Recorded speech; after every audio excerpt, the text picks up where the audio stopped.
Merci Joël, merci à tous d'être là ce soir pour m'écouter, avoir bravé ce mauvais temps. J'aimerais d'abord dire un grand merci à toutes les belles personnes qui me permettent de faire mon travail, que ce soit du point de vue humain, du point de vue professionnel, qui me donnent les outils, mais qui me donnent le soutien aussi dans mon travail au quotidien en Israël et ici. Et c'est vraiment une grande joie et un grand honneur pour moi de vous avoir ce soir pour m'écouter. Voilà. Qu'est-ce qui fait qu'une vaudoise d'Échallens, une jacotée d'Échallens, se retrouve dans la marmite du Proche-Orient? Alors, c'est une belle question. Je vais commencer par dire quelques mots sur mon parcours. Donc, je suis actuellement correspondante pour Le Temps et pour donc Réformer, également de temps en temps pour RTS Religion en Israël et dans les territoires palestiniens. C'est un terrain que je connais depuis longtemps. Alors justement, cette marmite, j'y suis tombée quand j'avais 19 ans. Tout a commencé par une rencontre dans une classe. J'avais 11 ans et ma copine de classe, qui s'est assise à côté de moi, était juive orthodoxe. J'ai découvert avec grande stupéfaction, moi qui ne suis pas issue d'une famille spécialement pratiquante, religieuse, plutôt un milieu agnostique, voire athée, j'ai découvert la pratique juive et j'ai été fascinée. Et cette amie de Vrat a décidé à l'âge de 18 ans de quitter la Suisse pour aller s'établir en Israël et dans les territoires palestiniens. D'abord en Israël et ensuite dans les territoires palestiniens. C'est une affaire épineuse dont je parlerai plus tard. Et je ne connaissais rien à l'affaire, mais j'étais portée par le désir de comprendre, de découvrir le monde. C'est un désir qui m'a toujours habité jusqu'à aujourd'hui. Et donc, j'ai décidé de faire ma valise et je suis partie la rejoindre. Et la deuxième personne qui a joué un rôle déterminant dans l'affaire dans laquelle je me trouve mêlée aujourd'hui, c'est ma grand-mère. Feu ma grand-mère, qui m'avait suggéré « Mais ma chérie, les Israéliens ont fait quelque chose d'extraordinaire, ils ont inventé le kibbutz. Pourquoi ne vas-tu pas en kibbutz ?» Et donc, je me suis retrouvée, donc ma première expérience en Israël, c'est quand j'avais à peine 19 ans. J'ai fêté mes 19 ans en Israël.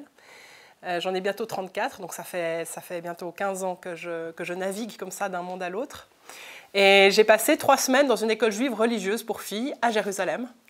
J'avais déjà à ce moment-là l'art de me faufiler dans des endroits où on ne m'attend pas. Donc moi, je ne suis pas juive et je me suis retrouvée dans un milieu, je dormais dans la même chambre que la fille d'un rabbin, je me retrouvais avec des filles qui étaient issues de milieux juifs extrêmement religieux, à faire des études religieuses et tout, et je me suis passionnée pour elles. Et un jour, je pense que ça a été vraiment déterminant dans mon parcours.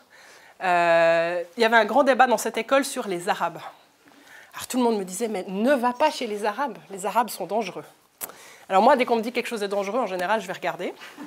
C'est un vilain défaut qui m'a amené à bien des belles choses dans ma vie. Et j'ai décidé d'aller voir les Arabes et un jour, j'ai pris le bus et j'étais à Bethléem. Mes amis m'ont dit, mais tu es folle, tu risques, j'en sais réellement fait une liste de tout ce que je risquais. En fait, la seule chose que j'ai véritablement risquée pendant toutes ces années, c'est de prendre beaucoup de kilos à cause du hummus. Ou du hummus, je ne sais pas, selon l'endroit d'où vous venez, la prononciation est différente. Et quand je me suis retrouvée à Bethléem, j'ai tout de suite lié amitié avec quelqu'un qui est resté mon ami depuis toutes ces 15 dernières années, qui s'appelle Nasser, qui était devant la basilique de la Nativité. C'était un guide. Alors d'abord, il a essayé de me vendre, j'en sais rien quoi. Alors bon, avec moi, ça ne marche pas en général. Et puis je lui ai dit, mais alors, on s'est assis, on a commencé à boire un café et tout, et j'ai commencé à découvrir un peu la réalité de l'autre côté. Et le soir, je me rappelle très bien de cet événement qui, pour moi, est vraiment fondateur de mon parcours intellectuel, professionnel et tout. Il a voulu me ramener jusqu'à Jérusalem, et moi qui n'y connaissais rien, je lui ai dit, mais pourquoi tu ne me ramènes pas jusqu'à l'école dans laquelle je vis ? Il a arrêté sa voiture, je me rappelle, il y avait les checkpoints parce qu'à ce moment-là, le mur n'était pas encore complètement construit autour de Bethléem. Il s'est arrêté et il m'a dit « Je ne peux pas aller plus loin. Si je vais plus loin, je me fais arrêter et je risque gros avec les Israéliens. » Et en fait, cet événement-là, couplé au fait que moi je vivais avec des filles absolument extraordinaires, des Israéliennes fantastiques, avec lesquelles j'échangeais, qui étaient des filles formidables, je me suis dit « Mais comment est-ce que c'est possible que ces deux réalités coexistent ? Comment est-ce que c'est possible que d'une part, il y ait Nasser qui est formidable et de l'autre part, il y a De Vrat qui est formidable et ces deux personnes ne se rencontreront jamais, ne se rencontrent pas, ne se rencontreront jamais, et moi, je vais de l'un à l'autre. Et ça, c'était pour moi une interrogation à la fois humaine, à la fois professionnelle, absolument fondamentale, qui m'a menée à essayer de naviguer de l'un à l'autre pour comprendre, pour interroger, pour me questionner moi et questionner l'autre aussi dans son rapport à l'altérité. Voilà, donc avec les années, je suis devenue une sorte de Harry Potter, en fait. J'ai trouvé cette analogie. Harry Potter, il est sur son quai de gare, et puis je ne sais pas si vous connaissez l'histoire de Harry Potter, mais moi, je me rappelle que dans l'histoire de Harry Potter, il y a l'histoire de la voie 9 3/4. Il est sur un quai de gare, tout le monde le voit, et tout le monde est dans la réalité. Puis tout d'un coup, lui, il voit une petite porte que personne ne voit, et il prend sa valise, et il va par la voie 9 3/4, et il se retrouve de l'autre côté du monde. Et cet autre côté du monde-là, pour moi, c'est les Palestiniens. Parce que quand on arrive en Israël, en général, à moins qu'on ait des acquaintances avec le monde arabe, on arrive en général du côté de Tel Aviv. Et on voit, moi j'ai toujours vu, parce que aussi, maintenant j'ai de la famille en Israël et tout, j'ai toujours vu le côté israélien. Et tout d'un coup, on est entraîné, on passe, grâce à son passeport suisse, qui est un véritable sésame, et grâce au fait aussi, évidemment, que mon identité n'est liée à aucune des faces du conflit israélo-palestinien, donc je ne suis pas juive, je ne suis pas palestinienne, je suis vaudoise d'Échallens, et ce fait d'être vaudoise d'Échallens m'a servi énormément tout au long de ces expériences. Voilà, surtout d'Échallens. Donc voilà, et donc au fil des années, de ces 15 dernières années, j'ai travaillé en kibbutz, ce qui est un travail assez ingrat. J'ai travaillé aussi pour une agence de presse palestinienne qui s'appelait Palestine News Network. J'ai vécu dans les familles israéliennes, dans les familles palestiniennes. Maintenant, j'ai de la famille en Israël. J'ai aussi de l'amitié beaucoup d'amitié pour les Palestiniens. Je parle les 2 langues. Maintenant, mon hébreu commence à être au même niveau que l'arabe. Donc voilà, donc je vous emmène ce soir avec moi découvrir un peu ces 2 facettes de la réalité. On entend souvent uniquement les grandes lignes en fait, de ce conflit israélo-palestinien. On en entend parler uniquement quand il y a des morts, et Dieu sait s'il y en a des morts. Beaucoup, beaucoup, beaucoup, tout le temps, et parfois même on n'entend pas parler alors qu'ils sont là, ils existent. Mais moi j'ai envie de vous montrer un peu, de vous faire sentir un peu ce que je ressens de ces 2 sociétés qui sont en confrontation et qui pourtant sont chacune si belles et si riches. Et n'hésitez pas à m'interrompre, bien sûr, si vous avez des questions. Donc, une prière 1000 vérités, qu'est-ce que c'est? C'est la série de portraits que j'ai proposée en fait à Réformer, mais également à Terre Sainte Magazine. L'idée de base, qui vient de Marie-Armelle Beaulieu, qui est à Jérusalem, et à laquelle je fais une grande salutation si un jour elle regarde la vidéo qu'on est en train d'enregistrer. L'idée, c'est d'aller découvrir les Israéliens et les Palestiniens à travers leurs prières. Pourquoi? Parce que la prière, dans un coin du monde aussi religieux, tout le monde prie. Et l'idée, c'était d'aller voir l'autre, mais dans son intimité. D'essayer d'aller le découvrir un peu dans ses spécificités, où il vit, qui il est, comment il vit le monde. Et non pas d'être tout le temps en confrontation et de toujours demander aux Israéliens ce qu'ils pensent des Palestiniens et inversement. Ça, on voulait éviter. Et donc, s'ensuit une série de portraits, dont déjà 5 ou 6 ont été publiés, qui va avoir lieu jusqu'à fin du mois de mars. Ce sera publié sur les différents sites internet et sur mon site personnel. Et à travers ce projet, je vous fais découvrir 2 aspects de la société. Alors, d'abord, on va parler d'Israël. D'abord, je vais prendre un peu d'eau.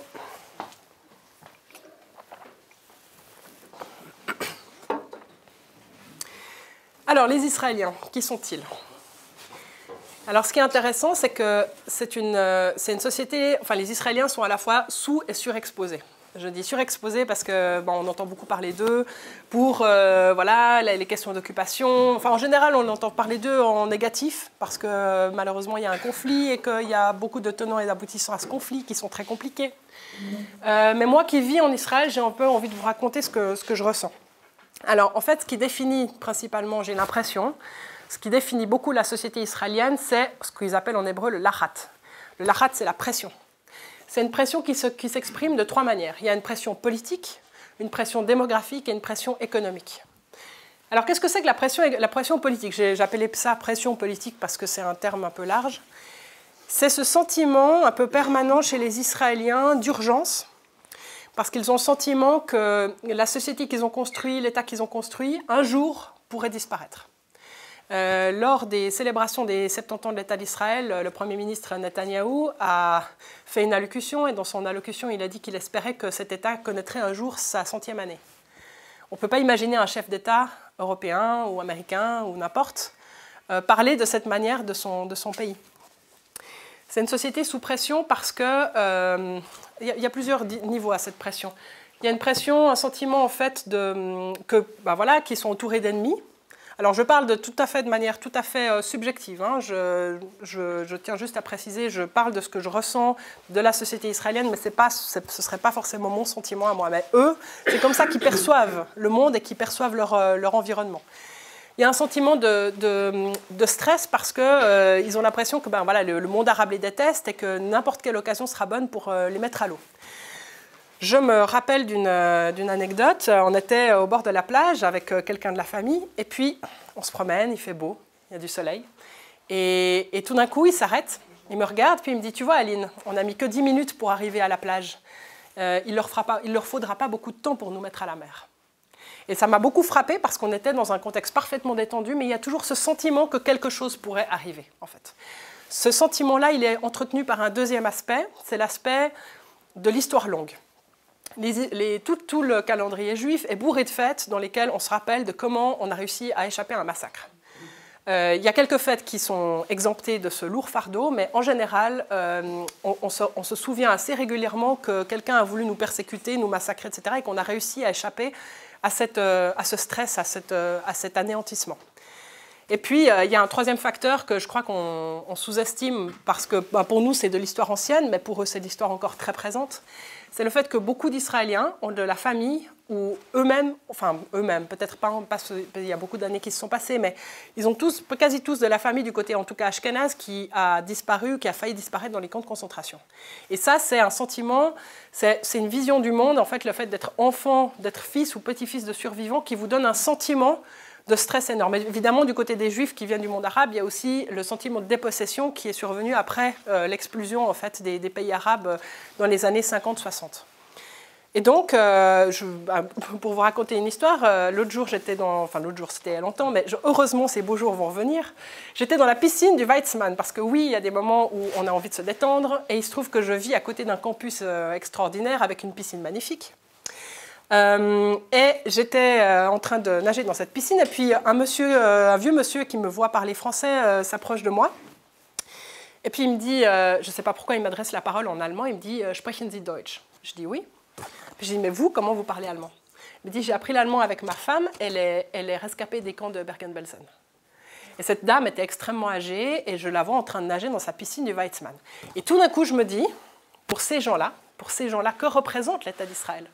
Après, on va parler de la perception palestinienne, c'est une autre histoire. Mais que représente l'État d'Israël pour ces gens-là ?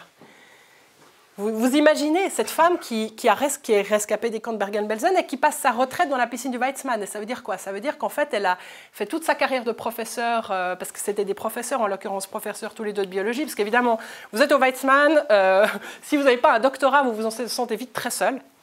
Surtout si ce n'est pas un doctorat en physique. Et donc, vous êtes entouré de gens absolument brillants, des professeurs, etc. Et ces gens-là ont contribué à construire Israël. Et ça, je pense que c'est quelque chose dont il faut vraiment pleinement prendre la valeur quand on parle de la société israélienne. C'est-à-dire que c'est une société qui a le sentiment d'être très neuve, de devoir avancer, etc. Et qu'est-ce que ça entraîne ? Aussi du fait que on est dans une société du Proche-Orient, que en fait, dans les familles juives, c'est des familles qui sont assez tournées vers les enfants, ou faire des enfants, c'est quelque chose d'important. La démographie, c'est quelque chose de très, très préoccupant, je vais dire, en Israël. Alors, ça entraîne le fait que vous n'êtes jamais seul en Israël. Jamais.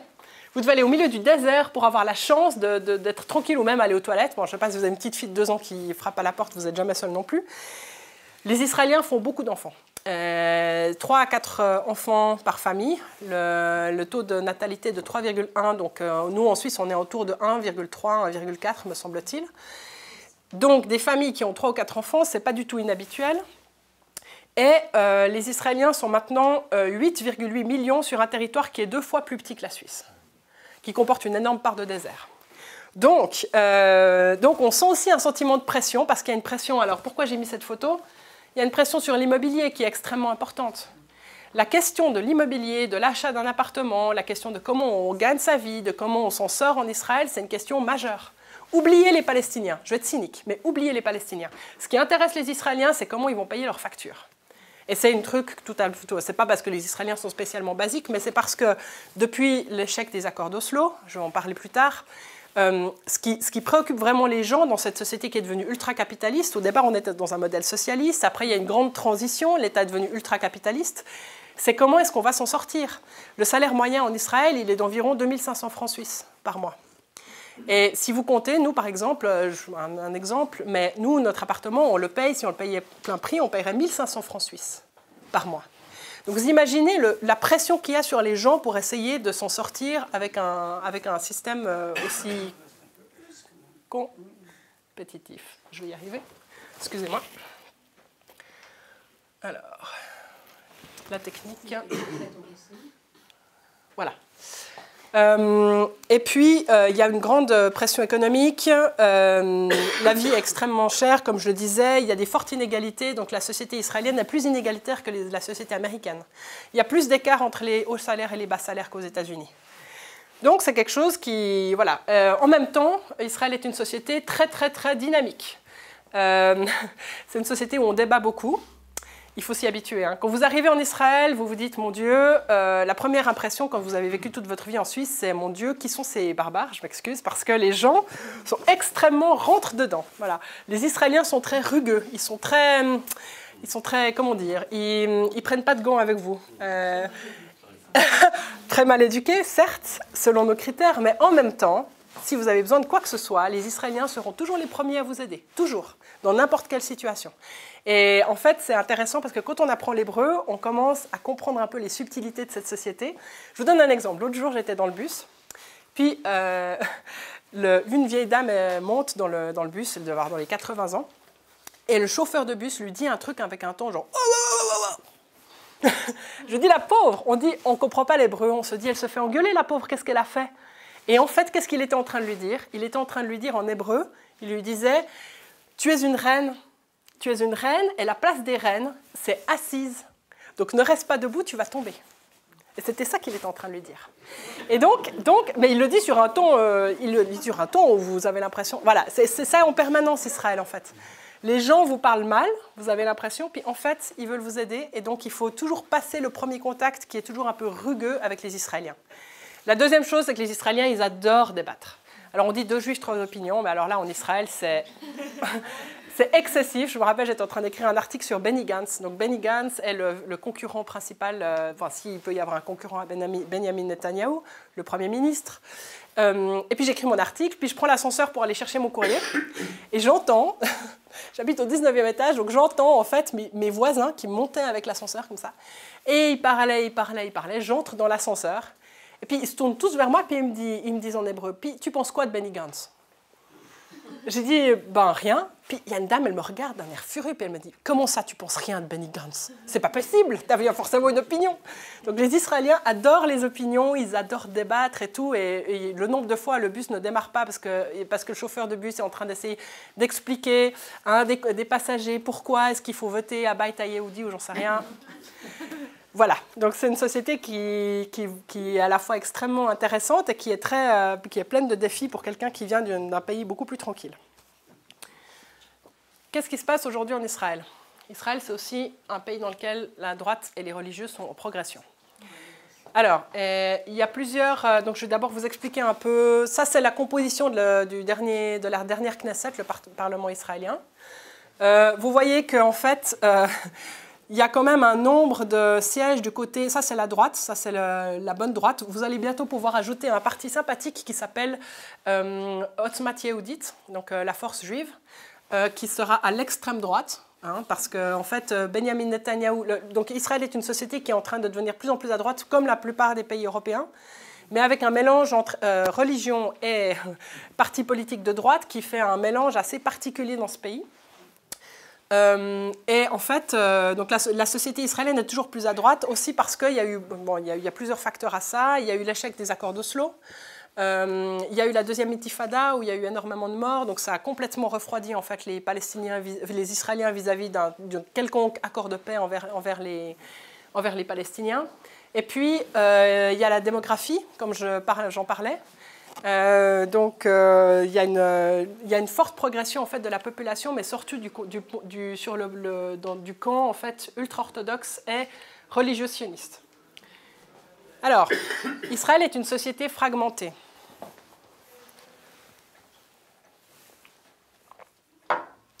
Israël est une société extrêmement fragmentée avec des mondes qui ne se rencontrent pas.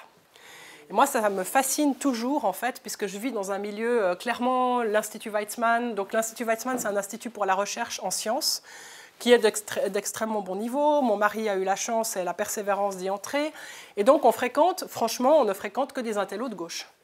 On fréquente des gens qui sont éduqués, qui ont voyagé, etc. Mais on ne fréquente pas forcément, en fait, le reste de la population. Et moi, ça m'étonne toujours quand je vais chercher ma fille à la crèche, à 4h30, 5h, parce que je suis une bonne mère, alors je vais chercher ma fille à la crèche, et que je raconte aux autres parents ce que j'ai fait de ma journée, mais ils ouvrent des yeux, mais grands comme ça.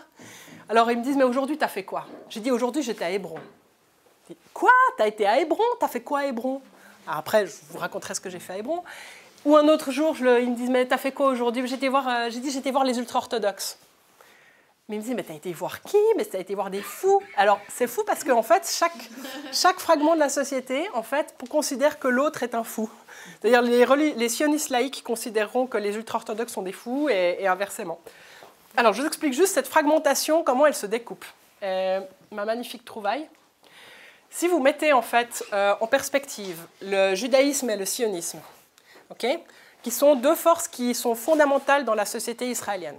Donc la pratique du judaïsme et l'importance qu'on met sur l'identité juive, ou le fait de croire en l'État d'Israël et en le sionisme tel qu'il existe aujourd'hui.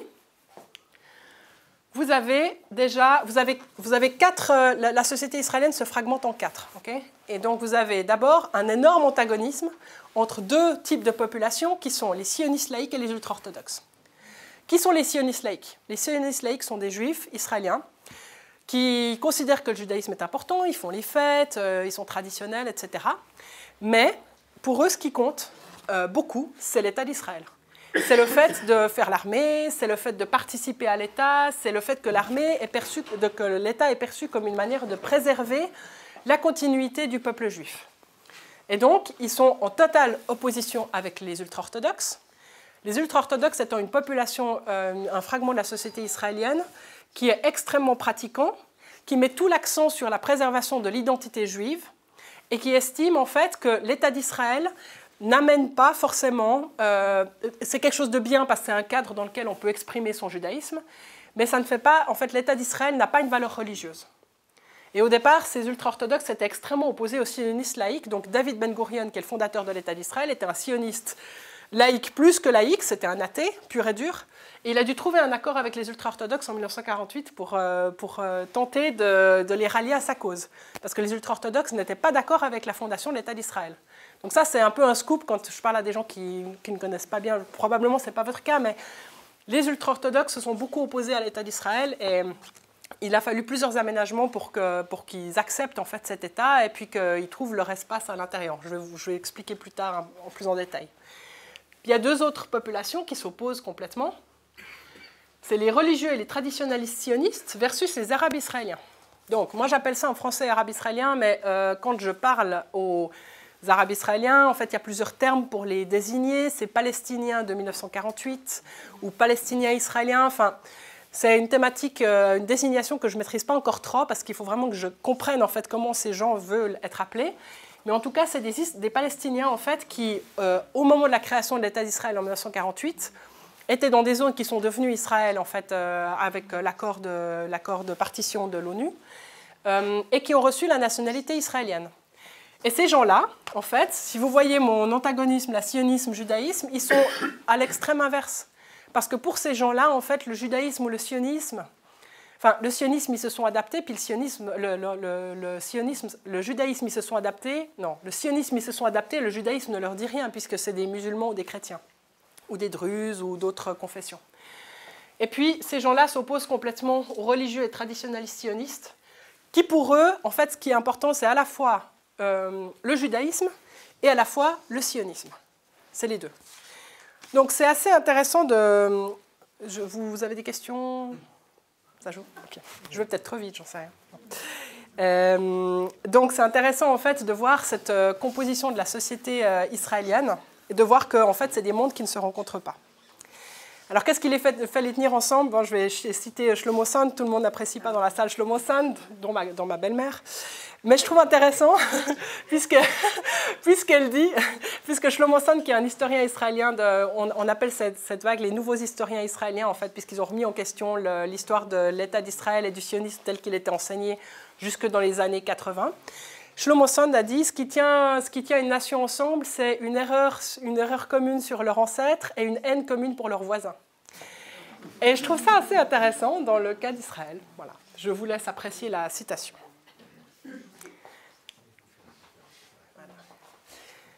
Alors, donc, je vais boire un peu d'eau, excusez-moi. Aline, oui. Je suis extrêmement étonnée par le pourcentage d'ultra-orthodoxes. Alors, il y a un grand débat sur le pourcentage d'ultra-orthodoxes, c'est pour ça que je l'ai gardé pour l'instant à 10%, parce qu'en fait, c'est une population qui est en pleine progression, donc selon les démographes, c'est de 10 à 20%.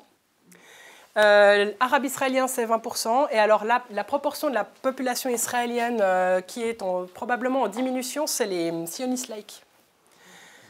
Juste pour expliquer, en fait, du point de vue démographique, les sionistes laïcs, c'est des gens qui ne sont pas forcément hyper religieux, donc ils font 2 à 3 enfants. Tandis que les Arabes israéliens font plutôt 4 à 5 enfants, voire plus. Les ultra-orthodoxes font de 5 à 6 enfants, donc c'est tout le paradoxe d'une société à la fois traditionnelle, parce qu'on est encore dans des schémas traditionnels et on va l'être encore longtemps, et une société capitaliste. Israël a la spécialité de réunir ces deux aspects. Puis les religieux et les traditionnalistes sionistes font aussi pas mal d'enfants, donc entre 4 et 5.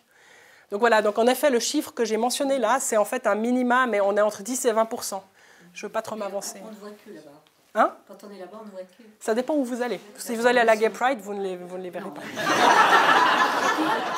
Les Bédouins avec les Druzes, vous les mettez sur les alors, les Bédouins et les Druzes sont évidemment israéliens, mais je les mets plutôt de ce côté-là. Je ne voulais pas entrer dans les détails, c'est un peu compliqué. Mais en gros, c'est ça le gâteau israélien. Voilà. Bete Avon.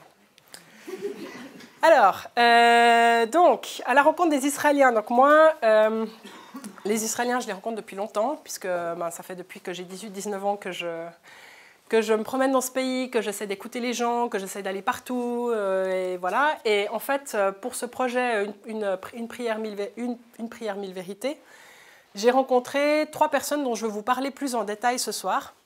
J'essaie de ne pas répéter ce qu'il y a déjà dans les portraits. J'ai rencontré d'abord Sivan Rotholtz. Alors, Sivan Rotholtz, qui est-elle? Donc, c'est une série de portraits. À chaque fois, je pose des questions sur la relation à Dieu, etc., pour ceux qui ne connaissent pas bien le projet. Et puis, j'essaie d'avoir des segments différents de la société. Sivan Rotholtz est une sioniste laïque. Alors, pour ceux qui ont lu le portrait, c'est une américaine, une israélo-américaine, qui a décidé de venir faire une année en fait, de formation pour devenir rabbin à Jérusalem. Et quand on a discuté, je trouvais intéressant qu'elle me dise en fait, que les Américains comme elle, qui sont des juifs libéraux, donc des juifs réformés, qui ne font pas partie du mouvement orthodoxe, sont extrêmement proches en fait, des Israéliens laïcs. Et Sivan, en fait, sa vision du monde, en fait, déjà comment je l'ai rencontrée, Sivan, j'étais à un anniversaire, moi ça c'est vraiment parce qu'on fréquente justement des milieux qui sont plus des gens qui sont des sionistes laïcs. J'étais à un anniversaire et puis je tombe sur Sivan. Je tombe jamais sur les gens par hasard en général. Je vois tout de suite un peu quel est le potentiel. Donc voilà, elle me dit mais je veux devenir rabbin. J'ai dit mais génial, il faut absolument que je l'interviewe. Et ce que je trouve super intéressant, c'est que en fait, Sivan m'a raconté aussi comment elle se sent elle en tant que juive israélienne, israélo-américaine, par rapport à l'Israël tel qu'il est en train de devenir aujourd'hui. Parce que vous savez qu'il y a ce grand débat entre les juifs de diaspora et les juifs d'Israël sur le devenir d'Israël, sur à quoi devrait ressembler la société juive dans quelques années, comment exprimer le judaïsme et tout. Et Sivan, elle se sent pas tellement à l'aise avec le gouvernement Netanyahou et tout, mais ce qui est important pour elle, en fait, c'est de pouvoir préserver le judaïsme en continuant à le pratiquer, en continuant de venir en Israël régulièrement pour faire son rabbinat et vivre entre Israël et les États-Unis. Et je trouvais cette femme vraiment très intéressante, puisque voilà, on s'est rencontrés à Jérusalem autour d'un café, comme ça, tranquillement. Et Sivan, elle m'a pas mal exprimé aussi les peurs sur l'avenir, en fait. L'avenir du point de vue politique, parce que les gens comme Sivan, les juifs américains qui sont plutôt des libéraux, ils se retrouvent en fait en cisaille entre Donald Trump aux États-Unis et Benjamin Netanyahou en Israël. Et ils sont d'accord ni avec l'un ni avec l'autre. Donc vous avez vu ce qui s'est passé à Pittsburgh, la tuerie de Pittsburgh il y a quelques semaines de ça, quelques mois. Pour ces gens, c'était vraiment un challenge en fait, parce qu'ils ne se retrouvent pas du tout en fait dans le judaïsme tel qu'il est exprimé par une partie de la population israélienne, orthodoxe, religieux, sioniste. Eux, ce qu'ils veulent, c'est un judaïsme qui soit vraiment tourné vers l'action sociale, plus que vers la préservation de l'identité juive.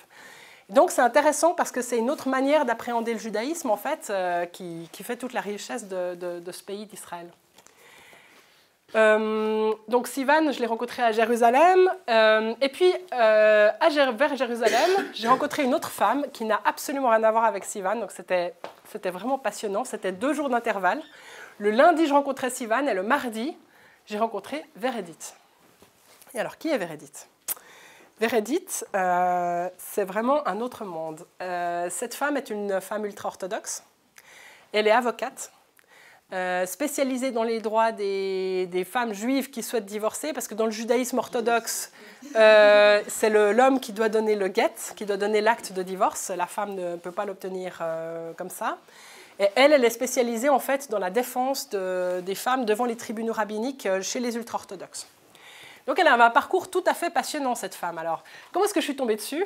J'ai appelé en fait une chercheuse qui était spécialiste des ultra-orthodoxes, puis je lui ai dit, bon, bah, écoutez, bah, voilà, moi j'aimerais faire une série de portraits, puis je ne sais pas tellement comment faire, j'ai pensé à faire du micro-trottoir, mais je me suis dit, peut-être qu'à Bnei Brak et Mea Shearim, ça ne va pas tellement passer. Moi, je suis une spécialiste du micro-trottoir. J'ai trouvé le moyen de demander une fois à la directrice d'Amnesty International si elle aimait les hommes avec des poils. C'était pour Femina, il y a quelques années. C'était absolument mémorable. Donc, je n'ai peur de rien. Mais là, quand même, Mea Shearim, je me suis dit, bon, quand même, les gens sont très occupés, donc ça va être compliqué. Alors, j'ai appelé cette dame qui m'a donné un contact. J'ai réussi à expliquer en hébreu quel était l'objet de ma requête. Et cette femme a accepté de me rencontrer.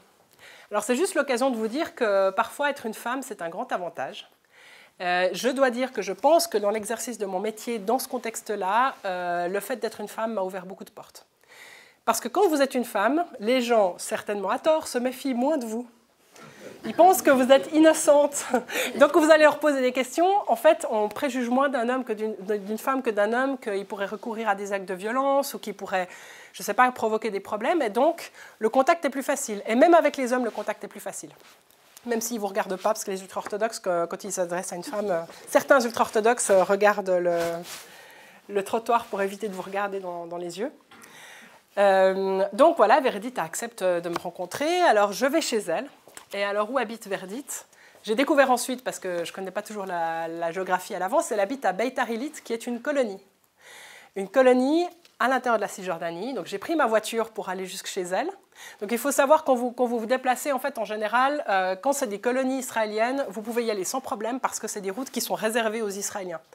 Tout l'exercice compliqué quand vous voulez aller voir des Palestiniens, c'est qu'il faut passer par les checkpoints pour aller les voir. Je vais vous expliquer ça tout à l'heure. Mais elle, Vérédith, elle habitait à Beitar Illit, qui est donc mon super point rouge. Ça marche ? Ça marche. Non, ça ne marche pas. Si, mais il est à côté. Il n'est pas dessus. Alors là, voilà. Donc à côté de Jérusalem, je vais rencontrer Vérédith. Et Vérédith, elle m'a raconté des choses absolument extraordinaires. Alors il y a ce que j'ai pu écrire dans le portrait, puis il y a ce que je n'ai pas pu dire. Et en fait, elle est dans un monde en plein changement, Vérédith. Parce qu'en fait, quand on ne connaît pas le monde ultra-orthodoxe et puis on le voit de l'extérieur, vous avez toujours ces images des hommes avec les chapeaux, hyper traditionnels, etc. Et alors oui, il y a un certain pourcentage de cette population qui est encore extrêmement, en guillemets, excusez-moi d'utiliser le terme, mais c'est le terme qu'ils utilisent eux aussi dans leur ghetto, qui sont extrêmement renfermés sur eux-mêmes. Mais la majorité de la population ultra-orthodoxe est en train vraiment d'affronter des très très grands défis. Alors il y a 3 défis à la société ultra-orthodoxe aujourd'hui. Il y a un premier défi, c'est en fait l'effet pervers de la démographie. Quand vous faites très peu, quand vous êtes une petite minorité, vous pouvez vous permettre de vivre dans un ghetto. Mais quand vous êtes plusieurs millions, et maintenant les ultra-orthodoxes sont entre 10 et 20% de la population israélienne, vous ne pouvez plus vous permettre de vivre dans un ghetto. Et l'État ne peut plus se permettre de vous subventionner comme il le faisait auparavant. En 1948, il y a eu un accord entre David Ben Gurion et les ultra-orthodoxes pour que les ultra-orthodoxes aient des subsides pour qu'ils puissent étudier à plein temps et qu'ils soient dispensés de l'armée. Ça y est, je savais que ça allait arriver.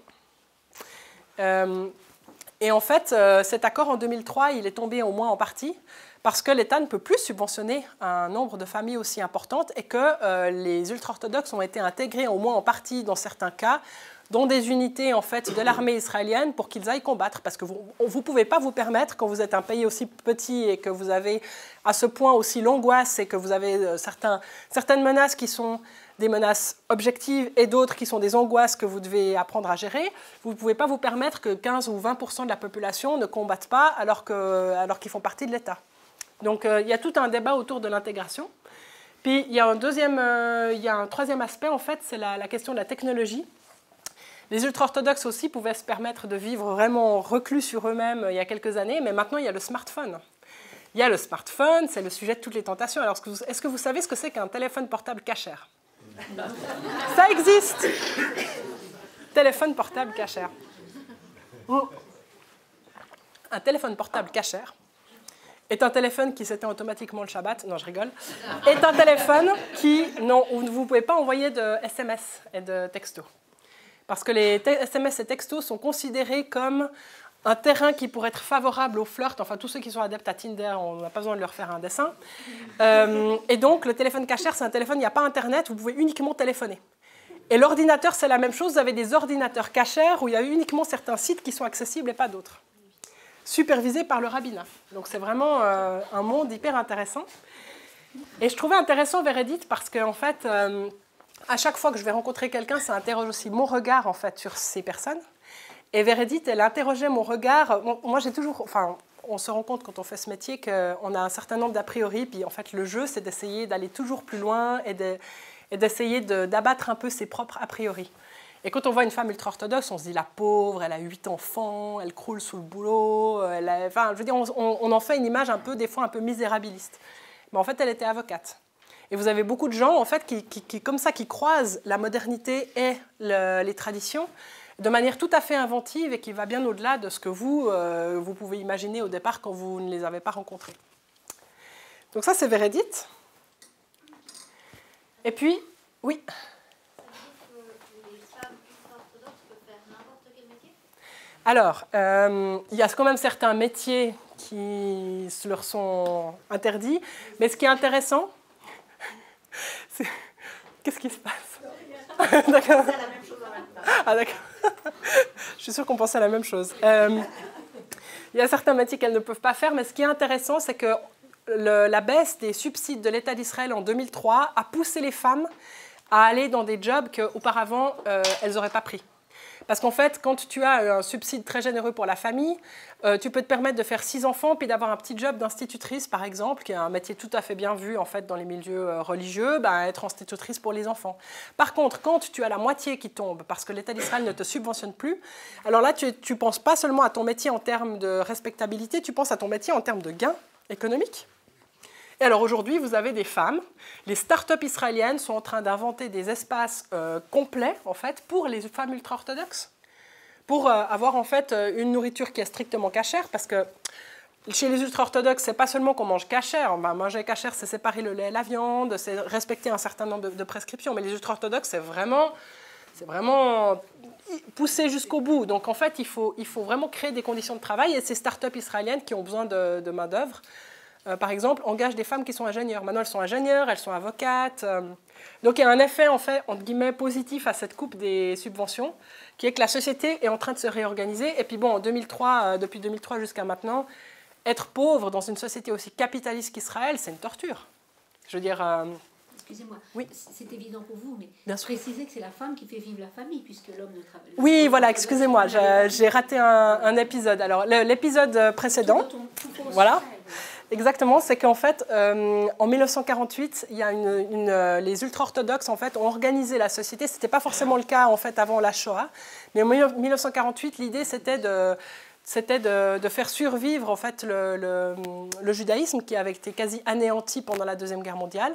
Et donc, il y a un accord qui a été trouvé pour que les hommes puissent étudier à plein temps la Torah. L'idée, c'était de ressusciter en fait, Am Israël, enfin, de ressusciter le peuple d'Israël à travers l'étude de la Torah, des textes saints, de manière à pouvoir vraiment créer des grands centres d'études, des yeshivas, etc. C'était peut-être le cas un peu avant, mais là, ça s'est vraiment institutionnalisé, cette manière de séparer le travail. Et donc, la femme a non seulement le devoir de s'occuper du foyer, bon, elle partage avec l'homme dans pas mal de cas, mais quand même, c'est son devoir, mais en plus, elle travaille pour gagner de l'argent. Et en fait, elle gagne sa part du monde à venir, elle gagne sa part au paradis, en permettant à l'homme d'étudier à 100%. Et c'est pour ça que cette femme, Verdit, elle me disait, bah, c'est super, je suis avocate, mais moi, je ne rêvais pas de ça. Moi, je rêvais d'être une balé boste. C'est quoi la balé boste? C'est la femme ultra-orthodoxe traditionnelle qui fait en sorte que son mari soit un Talmid Chacham, qui soit un érudit de la Torah et puis qui puisse lui apporter à elle sa part du monde futur. Une autre partie intéressante de mon exploration m'a menée jusqu'à la colonie de Tekoa. Alors, le mot colonie sous-entend certaines explications. Pourquoi est-ce que j'appelle une colonie colonie? Enfin, pourquoi est-ce que j'appelle cet endroit une colonie? Par colonie, j'entends en fait toutes les implantations israéliennes qui sont situées en Cisjordanie, qui a été occupée après la guerre des 6 jours de 1967. En 1967, c'est un moment absolument fondateur en fait, dans l'histoire d'Israël contemporain. Lors de la guerre des 6 jours, plusieurs pays arabes attaquent Israël. Israël vainc la guerre et prend plusieurs parties qui, entre-temps, il a pris le Sinaï à l'Égypte. Le Sinaï a été rendu à l'Égypte dans le cadre d'accords de paix. La Cisjordanie et Jérusalem, qui auparavant étaient jordaniens, sous autorité jordanienne, ont été pris par les Israéliens. Et puis Gaza a aussi été, en fait, avant était sous domination égyptienne, maintenant c'est Israël qui contrôle. Et il y avait le plateau du Golan, en fait, qui auparavant appartenait à la Syrie et qui maintenant est sous contrôle israélien, si je ne me trompe pas. Et donc, 1967 est une date absolument fondamentale parce qu'à partir de ce moment-là, en fait, les Israéliens, dans leur lexique, parce que ça n'est pas le lexique des Palestiniens, mais reconquièrent Jérusalem, réunifient Jérusalem, conquièrent des parties en fait de la Cisjordanie qui sont pour les Juifs pieux, pour l'histoire juive extrêmement importants. Donc, nous on appelle ça la Cisjordanie dans une terminologie en fait internationale, de droit international, mais si vous parlez en fait à des Juifs religieux observants qui vivent dans ces territoires, ils appellent ça la Judée et la Samarie. Ils reprennent la terminologie en fait qui historiquement il y a très longtemps. Je ne vais pas entrer dans les détails parce que je suis très nulle en histoire ancienne. Mais en gros, pour eux, c'est la Judée et Samarie. En fait, c'est le lieu dans lequel, une partie des endroits dans lesquels il y avait les 12 tribus d'Israël qui étaient dans les temps anciens, qui habitaient là. Donc pour les détails, consultez un bouquin d'histoire, ce sera beaucoup mieux qu'Aline Jacotet. Et moi, en fait, je m'intéresse beaucoup en fait, aux Israéliens qui cherchent à aller habiter dans ces endroits. J'essaie de comprendre, en fait, mais pourquoi ils s'installent là? Parce que pour moi qui viens de l'extérieur, ma référence à moi, ce n'est pas la Torah. Là, ma référence à moi, c'est le droit international. Donc je me dis, ces gens vivent là illégalement, qu'est-ce qu'ils font? Il y a une question d'occupation, etc. Donc je viens avec mon avis à moi sur la question israélo-palestinienne, bien entendu. Je ne peux pas m'en défaire, je suis qui je suis. Et je me dis, je vais rencontrer des gens. Alors je vais rencontrer Miral Froman. Alors, je ne sais pas qui c'est qui a entendu parler de la famille Froman dans la salle. Est-ce qu'il y a quelqu'un qui... Non. Alors, la famille Froman est une famille particulière parce que donc Miral Froman habite dans une colonie qui s'appelle Tekoa. Et Tekoa a la particularité d'être une colonie qui est une colonie de gens hippies. Et par hippie, j'entends vraiment hippie. C'est des gens, donc elle, par exemple, elle est prof de yoga et chaque été, elle part en Inde pendant 3 mois pour donner des cours de yoga. Et c'est des gens, si vous voulez, en fait, elle appartient à une famille qui s'appelle la famille Froman. Et le rabbin Froman, Menachem Froman, est extrêmement connu pour avoir commencé à amorcer le dialogue avec les Palestiniens dans une perspective post-sioniste. Qu'est-ce que je veux dire par là? C'est que pour cet homme et pour sa famille, pour ces gens-là, en fait, tout le monde ne voit pas les choses de la même manière, mais pour ces gens-là, ce qui compte, c'est la terre, en fait. Et peu importe qu'on soit sous État d'Israël, sous État palestinien, ça n'a pas d'importance.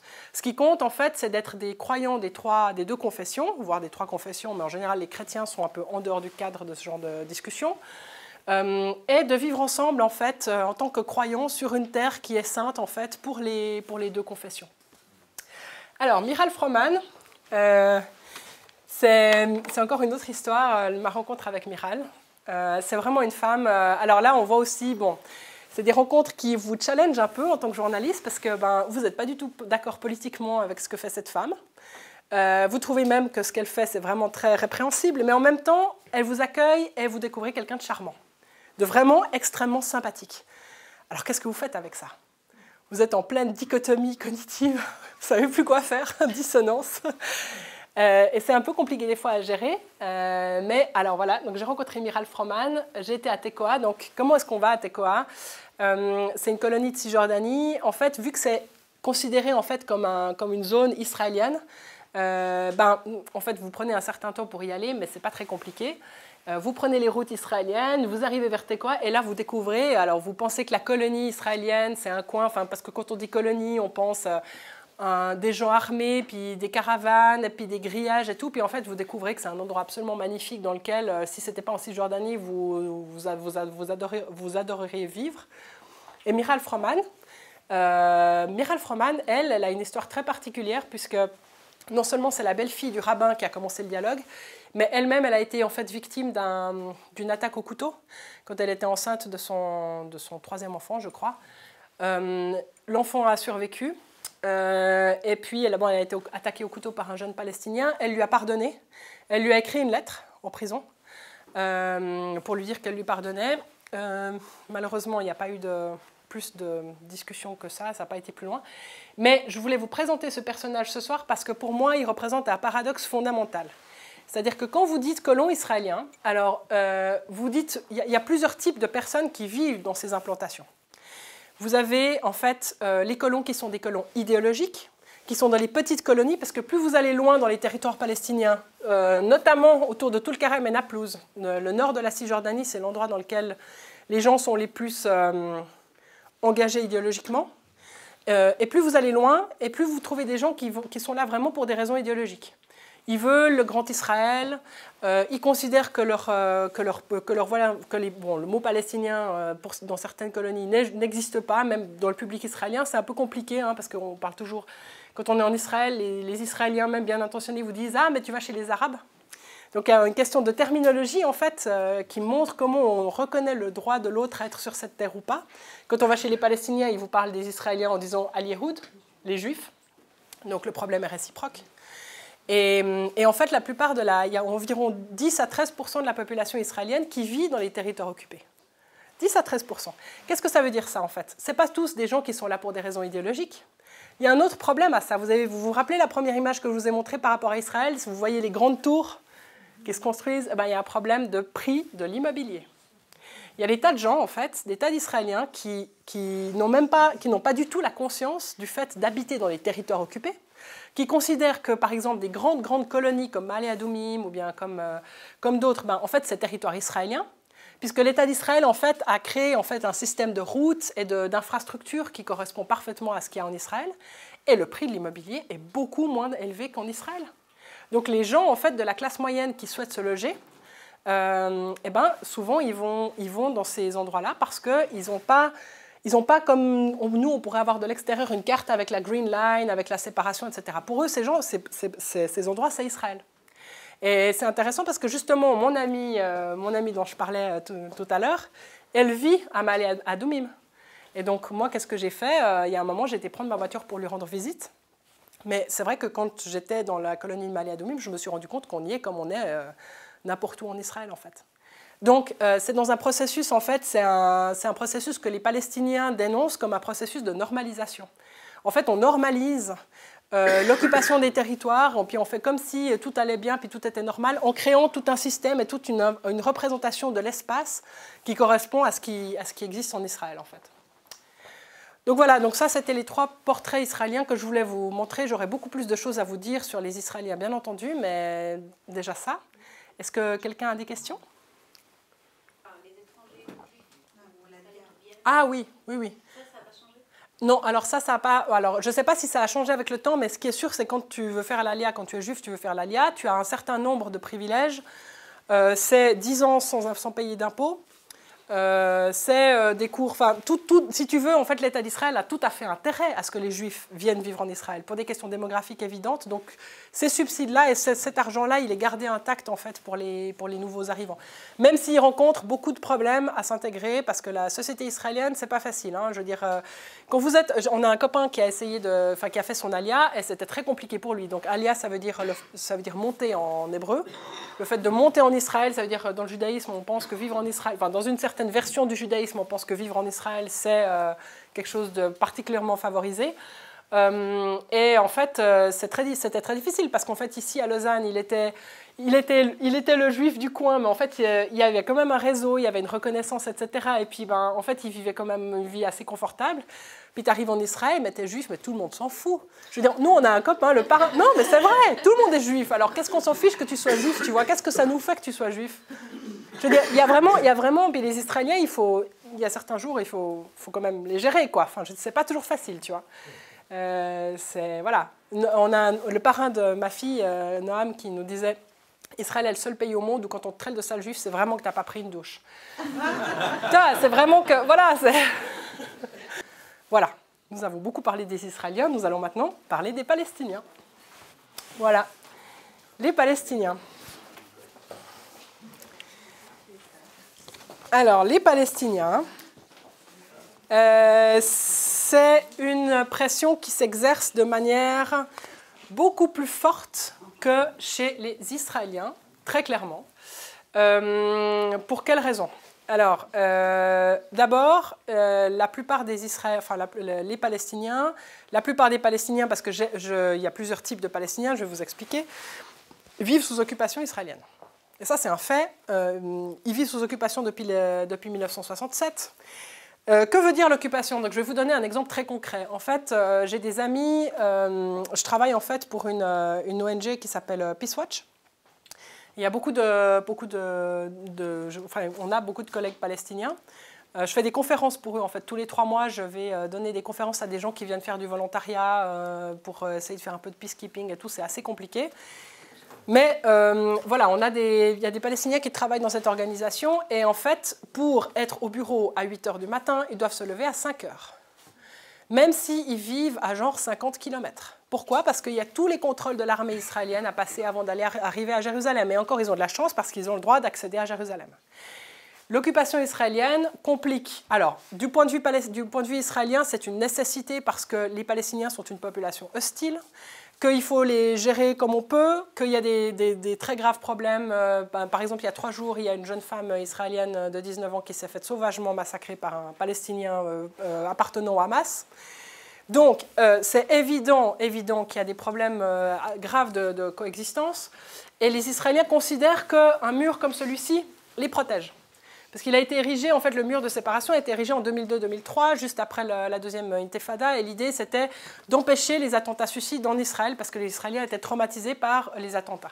Maintenant, du point de vue palestinien, c'est pas la même histoire, du tout. C'est pas la même histoire. Depuis le début, c'est pas la même histoire. 1948, pour les Israéliens, c'est la libération, c'est l'État d'Israël, c'est un État dans lequel les Juifs puissent être une majorité. 1948, pour les Palestiniens, c'est la Nakba. La Nakba, en arabe, c'est la catastrophe. C'est le fait d'avoir été virés de chez eux et d'avoir dû, à partir de ce moment-là, vivre comme des réfugiés. Donc vous voyez, vous avez une histoire et vous avez les deux parties de l'histoire. Et ces 2 parties de l'histoire sont complètement antagonistes. Donc il faut gérer cet antagonisme. Donc vous avez l'occupation. L'occupation, ça veut dire beaucoup de choses. Ça veut dire difficulté de se déplacer, ça veut dire difficulté d'aller souvent se faire soigner à l'hôpital. Ça veut dire qu'en permanence, vous êtes fliqué. Et ça veut dire aussi que du point de vue du travail, c'est beaucoup plus compliqué que du côté israélien. J'ai rencontré une famille dans laquelle le père est directeur d'école. Dans les territoires palestiniens, il gagne 4 000 shekels par mois. 4 000 shekels par mois, ça équivaut à environ 1 200 francs suisses. Pour un tel emploi en Israël, vous gagneriez au moins 3 fois plus, minimum. Vous avez un taux de chômage, j'ai noté les taux de chômage, c'est assez frappant, 24,7% de taux de chômage en Cisjordanie, 53% à Gaza. Mais Gaza, je ne vais pas trop en parler parce que c'est encore un territoire dans lequel je n'ai pas encore été. Donc je ne veux pas en parler parce que c'est encore un cas particulier, mais c'est une situation catastrophique. Et vous avez 4% de chômage en Israël. Donc c'est des sociétés qui connaissent des réalités économiques complètement différentes. Et puis, il y a un troisième problème qu'affrontent les Palestiniens, qui est un problème de leadership, un très gros problème de leadership. Parce qu'en fait, depuis 2006, la société palestinienne est coupée en 2. Vous avez le Hamas et vous avez le Fatah. Donc, le Hamas étant l'aile islamique qui est beaucoup plus radicale dans son rapport à Israël, encore que maintenant, de temps en temps, ils trouvent des arrangements. Et puis le Fatah étant l'organisation fondée historiquement par Yasser Arafat, qui est dans une optique beaucoup plus nationaliste que islamiste. Et ces deux parties ces deux gouvernances différentes et deux manières de penser l'avenir du peuple palestinien complètement différents. Et depuis 2006, voilà, il y a eu une scission entre les deux. Il y a un gros problème de leadership. Pourquoi? Parce que le Hamas à Gaza, alors il y a une partie des Palestiniens qui soutiennent le Hamas, mais il y en a aussi une partie qui subissent évidemment la dictature du Hamas à Gaza. Et puis, du côté du Fatah, il y a un mot qui revient tout le temps quand vous parlez aux Palestiniens de leur leadership en Cisjordanie, c'est façade. Façade, la corruption. La corruption, le problème, c'est voilà, les élites sont corrompues, Mahmoud Abbas ne tient pas la route, on lui reproche beaucoup de choses, on lui reproche de n'avoir pas su tenir tête. Bon, alors il faut voir comment vous arrivez à tenir tête aux Israéliens avec la colonisation qui s'étend, etc. Mais enfin, il y a un problème de leadership qui est assez grave. Et puis, les Palestiniens affrontent un autre type de fragmentation.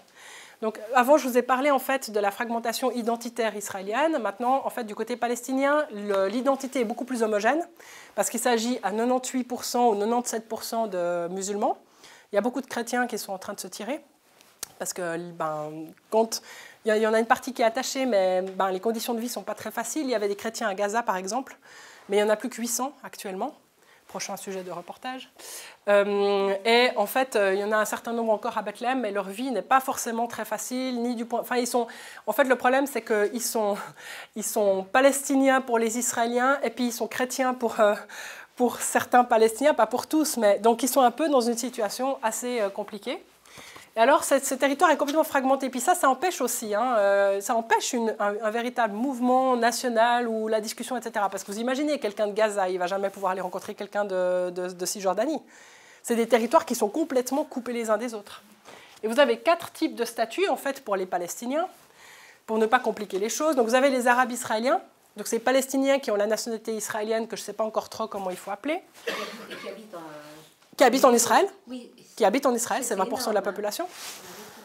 Vous avez les Palestiniens de Cisjordanie, qui sont 3 millions environ, qui vivent donc dans ce territoire ici, et qui sont dirigés par l'autorité palestinienne qui est en fait résultant du Fatah.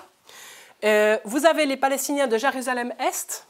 Donc, en fait, les Arabes israéliens, ils ont la nationalité israélienne. Donc, bon, ils peuvent se déplacer, tout ça, c'est pas un problème. Ils peuvent, il y a des grosses inégalités économiques, mais à part ça, formellement sur le papier, ils ont le droit de siéger à la Knesset, ils sont représentés à la Knesset, même si c'est une toute petite minorité et tout. Par contre, les gens de Cisjordanie, ils ont ce qu'ils appellent le Hawiyya, donc c'est la carte d'identité palestinienne. Mais en gros, la seule chose qu'ils peuvent faire, à part quand ils ont une permission une fois par année pour aller à Jérusalem, etc., c'est d'aller du côté jordanien, quoi. Parce que voilà, sinon, c'est un peu compliqué pour eux de se déplacer à l'intérieur de la Cisjordanie. Et puis, vous avez les gens de Jérusalem-Est. Ils ont une carte d'identité de Jérusalem-Est. C'est un statut extrêmement compliqué parce qu'en fait, il faut absolument prouver que vous vivez à Jérusalem-Est. Il ne faut surtout pas vous déplacer. Et en fait, avec la nouvelle politique de Moshe Léon, qui est le nouveau maire de Jérusalem, enfin, c'est une politique déjà entamée il y a un certain temps, vous avez des quartiers dans lesquels, les quartiers en fait, dans lesquels il y a le plus de problèmes, c'est les quartiers où il y a les Arabes israéliens qui sont avec les ultra-orthodoxes. Pourquoi? Parce que c'est les quartiers dans lesquels l'immobilier est le moins cher. Et il y a des grandes confrontations entre les populations. Et évidemment que l'État d'Israël a intérêt quand même à avoir une véritable majorité à Jérusalem, y compris Jérusalem-Est. Et donc cette carte d'identité de Jérusalem-Est, vous la perdez très facilement. C'est-à-dire dès que vous ne faites pas ce qu'il faut dans les formalités administratives, vous êtes loin. C'est arrivé à une famille il y a 2 semaines de ça, c'était un cas assez terrible. J'ai une autre question. Oui, bien sûr. Pour ceux qui habitent à Nazareth et tout autour, dans tout le nord du pays, il y a beaucoup de villages... Oui, tout à fait. Ça, c'est les Arabes israéliens, en fait, justement. Tout à fait. Ils ont la nationalité israélienne, c'est ce que je mentionnais. Ils ne sont pas autant embêtés que ceux de Jérusalem-Est ? Du tout. Alors, eux, ils ont la nationalité israélienne. Jérusalem-Est, c'est encore un autre statut. Voilà. C'est une affaire compliquée, mais ne vous inquiétez pas, je ne vais pas vous perdre dans les détails. La 4e population, c'est Gaza. Et Gaza, sur 1,91 million de personnes, il y a 1,3 million de réfugiés. Donc Gaza est enfin, vous imaginez la surpopulation tout d'un coup qui a envahi la bande de Gaza au moment de la création de l'État d'Israël. Ça a été un truc absolument énorme, et en 67 aussi. Donc en fait, on est dans un cas de figure Gaza qui est tout à fait particulier du point de vue humanitaire, etc., qui est véritablement catastrophique. Maintenant, les responsabilités, c'est le grand débat. Les Israéliens vont vous dire que la responsabilité, en fait, c'est le Hamas. parce que le Hamas est une dictature, et puis tant qu'ils n'ont pas en fait, abrogé de leur texte la destruction de l'État d'Israël, on ne peut pas parler avec eux. Ils vous diront que c'est aussi l'Égypte, parce qu'il y a un point de sortie par l'Égypte, et puis que les Égyptiens ne font pas ce qu'il faut. Ils vous diront que c'est le Qatar, puis évidemment, les Palestiniens, eux, ils vont vous dire, en fait, le problème, c'est Israël. Moi, je ne veux pas entrer dans ce débat, je dis juste, il y a plusieurs manières de considérer ce gros problème qu'est Gaza. Voilà. Donc, moi, j'ai été à la rencontre des Palestiniens, et c'est là que j'ai fait Harry Potter. Parce que, pour aller là, eh ben, c'est compliqué. Voilà. Alors moi, j'habite, pour vous situer, j'habite ici, j'habite un peu au sud de Tel Aviv, dans ma petite ville de Rehovot, très sympathique, pleine d'intellos, de gauche, de scientifiques et tout. Et je me dis, je veux aller à Toul-Karem. Alors, aller à Toul-Karem, c'est pas de la tarte. Alors, comment je suis tombée sur ce couple? Il se trouve que mon premier livre, L'accoucheuse de Toul-Karem, était un livre écrit sur une Suissesse qui a passé 40 ans dans les territoires palestiniens, dans la région de Toul-Karem, comme l'indique le bouquin. Et donc, quand je suis restée très amie avec elle, on se parle souvent, enfin voilà. Elle m'engueule souvent sur Facebook, sur mes posts, parce qu'alors il y a deux camps qui s'affrontent à chaque fois que j'écris un truc sur les Israéliens ou les Palestiniens. Soit je me fais engueuler par les Israéliens, soit je me fais engueuler par les Palestiniens. Mais tant que je me fais engueuler par les deux, je me dis c'est bon, je joue dans la bonne cour. C'est soit l'un, soit l'autre. Donc voilà. Il y a toujours quelqu'un pour me dire que mon travail c'est n'importe quoi, mais je me dis bon, c'est le prix à payer. Et donc, quand j'ai commencé ce travail de recherche sur une prière mille vérités, je me suis dit, il faut absolument que j'aie des agriculteurs, des gens de la terre, en fait, qui puissent m'expliquer un peu la Palestine rurale. Et donc, j'ai contacté mon amie Arlette, et puis elle m'a dit, ah, mais il y aurait ma famille de Toul-Karem qui serait prête à t'accueillir. Et donc, un matin, sous l'œil un peu inquiet de mon mari, qui me voit faire les 400 coups dans ce pays, j'ai pris la voiture depuis Rehovot, et j'ai été jusque-là. Donc, il y a 3 petits villages. En fait, ces gens habitent dans un ensemble de 3 petits villages. C'est Nazl al-Gharbiyya, Nazl al-Sharqiyya et Nazl al-Wasta. C'est 3 petits villages à côté de Toul-Karem. Et puis, j'ai fait 1 heure de route pour aller jusqu'à la hauteur de Toul-Karem. Et là, je ne savais pas du tout à quoi m'attendre. Souvent, je pars et je ne sais pas à quoi m'attendre. Et j'arrive dans un petit village qui s'appelle Talbiyeh. Et Talbiyeh est juste à côté de la frontière en fait, avec la Cisjordanie. Alors, vous arrivez à Talbiyeh, plus vous avancez, plus c'est modeste, assez pauvre quoi, comme environnement. J'étais en face de Hadera où vit la famille de mon mari. J'étais peut-être à, je sais pas, à 5-10 km. Je parque la voiture dans le petit village palestinien, musulman, arabe-israélien de Talbiyeh, parce que j'étais encore en zone israélienne. Et là, il a fallu que je passe le checkpoint à pied pour rejoindre de l'autre côté mon hôte, Nidal Kitani, qui m'attendait avec sa voiture pour me mener là où on devait aller. Et donc, en fait, si vous voyez la distance sur la carte, il y a une blague que j'adore raconter, désolé pour ceux qui l'ont entendu 10 fois.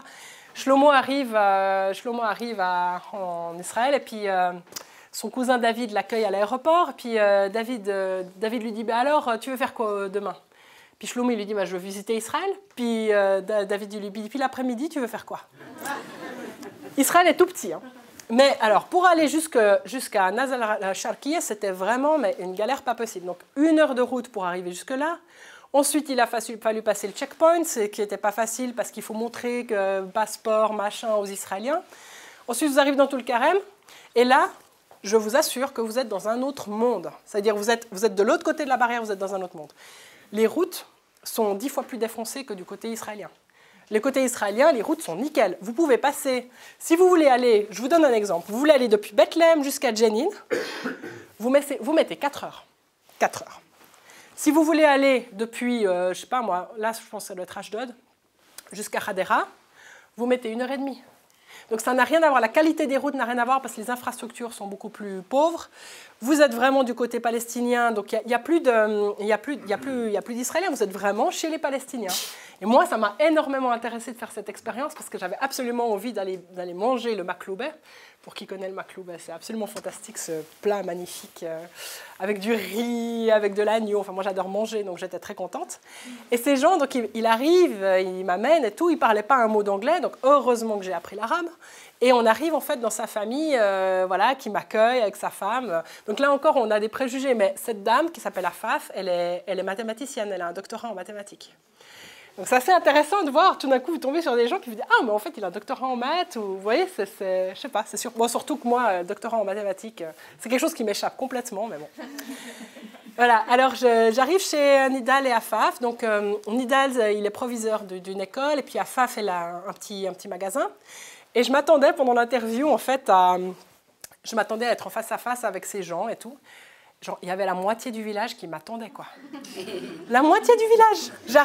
J'arrive et genre, je vois au moins 15 matrones qui sont assises dans le salon, comme ça, qui étaient en train de se raconter des commérages et tout, en arabe palestinien, et qui se lèvent toutes comme une seule femme pour m'accueillir. Et c'était absolument magnifique parce que du coup, on commence à échanger, elle me demande d'où je viens, etc. Évidemment, le fait de savoir la langue, ça sauve tout, donc c'était vraiment important. Et puis on commence à discuter, et puis en fait, elles m'ont raconté toutes leurs histoires aussi de paysannes, en fait. Leur relation à la terre, qu'est-ce qu'elles vivaient avec leurs enfants, que des choses que malheureusement je ne pourrais pas raconter dans les portraits, mais il y avait une dame qui avait perdu son fils quand il était tout petit, donc je lui demande comment elle réussit à surmonter cette tragédie. Et la profondeur de leur foi m'impressionne, parce que c'est des gens pour qui, en tout cas ces gens-là, c'était, voilà, c'est Dieu qui l'a voulu, on accepte la volonté de Dieu, quoi. C'était vraiment quelque chose de très profond, et j'ai été merveilleusement bien accueillie, quoi. Alors, quand on est rentré, c'était très drôle parce qu'à un moment, Nidal, enfin, c'était pas drôle, mais c'était vraiment impressionnant. On arrive sur une petite colline et Nidal, il me dit « Tu vois la mer ?» Je dis « Oui, je vois la mer. » La mer, c'est la mer de Hadera, c'est la mer où moi, je vais me baigner l'été avec la famille. Et il me dit « Moi, j'ai jamais été à la mer. J'ai jamais été à la mer. » Et voilà, et on voit cette réalité, qui est une réalité qui n'a absolument rien à voir avec celle que vivent les Israéliens qui sont à 20 km. Donc ça, pour moi, c'est une expérience extrêmement impressionnante.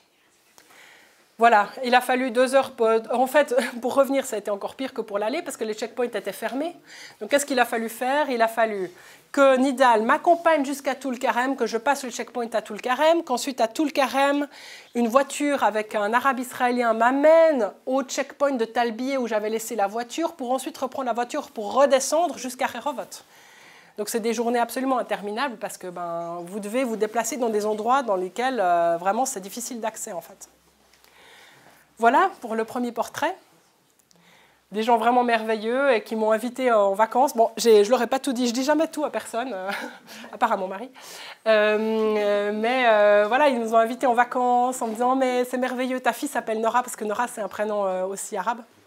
Et ta fille s'appelle Nora. Et puis alors, il me dit « Comment ça se fait que ta fille s'appelle Nora ?» Alors là, je dis « Mais ma belle-mère vient d'Égypte. » « Oh, c'est merveilleux !» Et alors, je me fais inviter en vacances avec ma famille.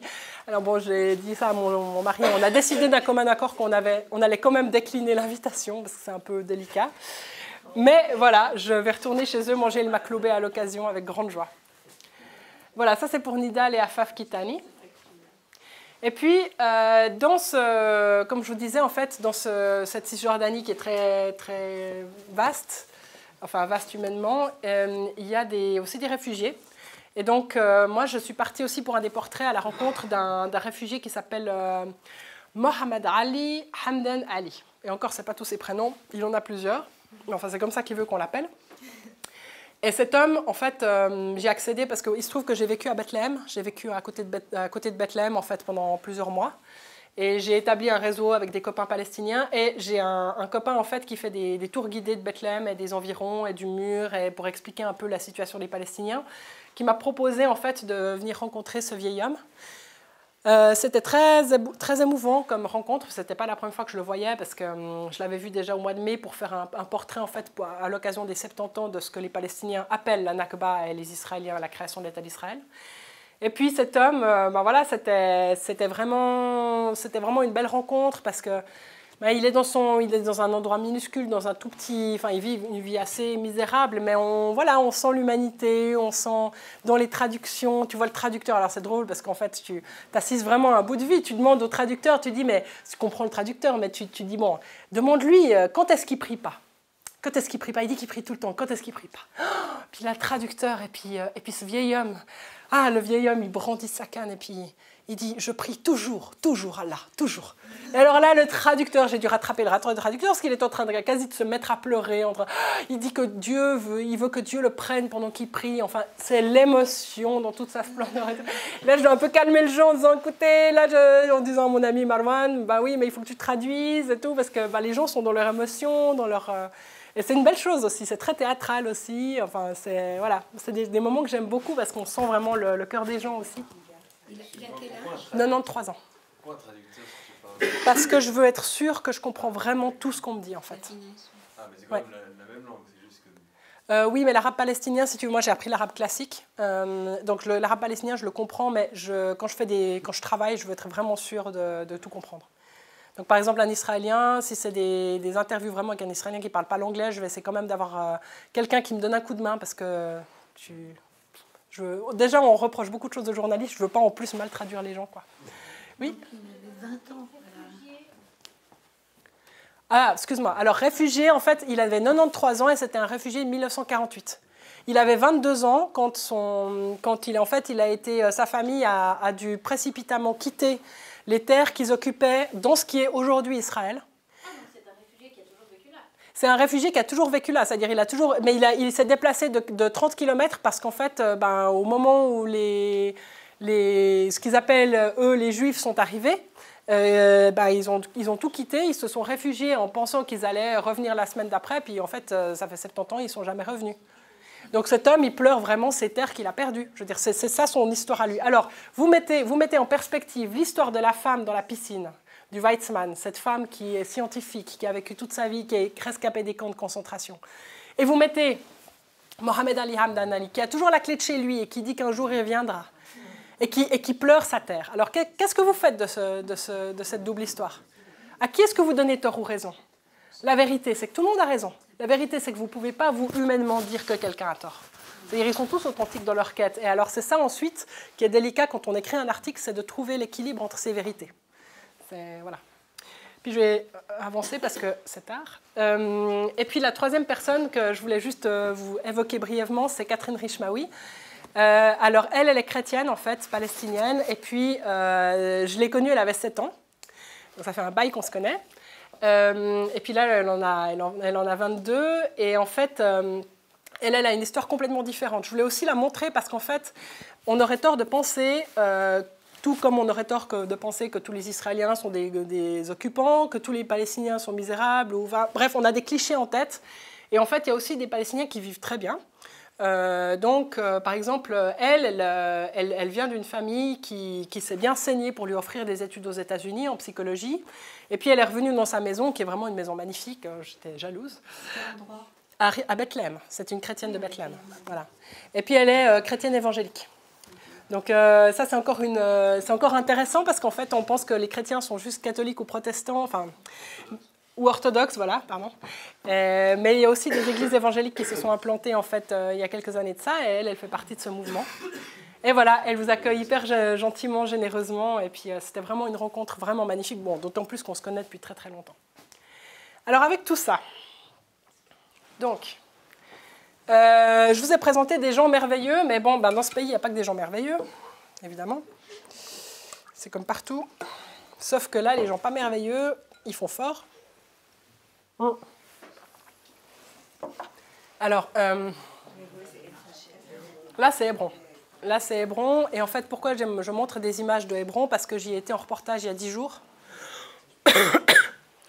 Et que je voulais vous parler de la problématique. En fait, il y a un extrémisme en fait, des deux côtés qui est en train de prendre une ampleur assez effrayante. Alors, j'avertis, je vais plus parler de l'extrémisme juif israélien. Pourquoi? Parce que d'abord, je vis en Israël, je ne vis pas chez les Palestiniens, donc je connais mieux les Israéliens que les Palestiniens. Ensuite, c'est une thématique qu'on m'a demandé d'explorer pour un cours universitaire, que je vais donner en fait mercredi à l'Université de Fribourg. Voilà, c'est en fait si vous voulez, ces dernières années, il y a une forme de racisme et de haine réciproque qui s'est développée en fait dans des villes comme Hébron, avec des retours d'un personnage comme Baruch Goldstein qui sont assez effrayantes. Donc je vais juste vous raconter un peu dans quel contexte je suis partie. Le matin, à 9h30 du matin, Simon Petit, chef de rubrique du Temps, qui m'appelle, qui me dit « Aline, le TIPH doit partir de Hébron. » Donc cette mission internationale où la Suisse était impliquée. Il me dit « Est-ce que tu peux aller à Hébron ?» Je dis « Bon, ben oui, bien sûr, évidemment. » Enfin, je saute dans le premier taxi. J'appelle le service des taxis. Puis je dis bonjour, j'aimerais aller à Hébron. Il y a un silence, ce qui est rare chez un Israélien, hein, silence. Puis il me dit Ma trotza, qu'est-ce que tu veux faire? Je dis je veux aller à Hébron. Il me dit tu vas aller à Hébron. Il me dit tu sais que c'est chez les Arabes. Je dis oui, je sais que c'est. Ouais. Alors j'ai fini par pouvoir aller à Hébron parce que voilà, le taxi, plus on approchait des territoires palestiniens, plus il avait la trouille. Il a fini par me laisser un embranchement où j'ai pris un bus palestinien, en fait. Donc, le type, il était complètement stupéfait parce que je descends de son taxi, je lui dis « Shalom, Leitraot, Yom Tov ». Et je monte dans le taxi palestinien, je dis « Sabah al-Khair, Kifek », etc. Et je monte dans le taxi palestinien sous les yeux du taxi. Le gars, il était... Bon, les deux, ils étaient un peu... bon, genre, c'est qui cette fille? Et puis je monte et puis je dis salut, comment ça va? On commence à parler de la famille et tout ça. Nora, c'est un prénom arabe. Oui, merci, je sais. Et puis on arrive là dans la vieille ville de... En fait, je voulais faire un reportage des deux côtés. Mon idée, c'était d'aller chez les Palestiniens, chez les Israéliens. Donc j'ai d'abord commencé par faire un... Alors cette fois-ci, j'ai fait un micro-trottoir. J'ai été dans le souk de Hébron. Et je savais que le fait d'être une journaliste et puis de parler l'arabe, ça allait m'ouvrir des portes. Donc j'ai commencé à demander aux commerçants de Hébron qu'est-ce qui se passe avec le TIPH, est-ce que vous pouvez me raconter ce qui se passe aussi avec les colons, etc. J'ai eu le témoignage des colons, des Palestiniens de Hébron. Puis je suis tombée sur un vieux retraité. Vous trouvez toujours en fait dans ces coins, en tout cas moi j'ai toujours trouvé chez les Palestiniens des vieux retraités qui ont du temps et qui genre je sais pas, ils tombent du ciel comme ça puis ils t'accompagnent toute la journée. Genre presque ils te servent ton café, ils te trouvent les toilettes et tout. Franchement c'est un truc assez bluffant quoi. Chez les Palestiniens c'est comme ça que ça marche. Alors moi j'ai retrouvé mon retraité, donc c'était un ancien prof de maths. Je sais pas pourquoi je tombe toujours sur des profs de maths. Et puis il m'a accompagné toute la journée comme ça, hyper gentil, Abou Naïm, il portait bien son nom. Et en fait, il y a eu un moment où je lui ai dit, écoute, Abou Naïm, c'est super ce que tu me... Enfin, voilà, on a bien discuté, il était vraiment gentil. J'ai dit, mais il y a un truc, c'est que moi, j'aimerais aller voir les colons. Moi, je ne peux pas juste me contenter d'avoir une partie de l'histoire. J'aimerais savoir pourquoi les colons sont contents, pourquoi les Israéliens qui vivent à Hébron sont contents, en fait, que le TIPH s'en aille.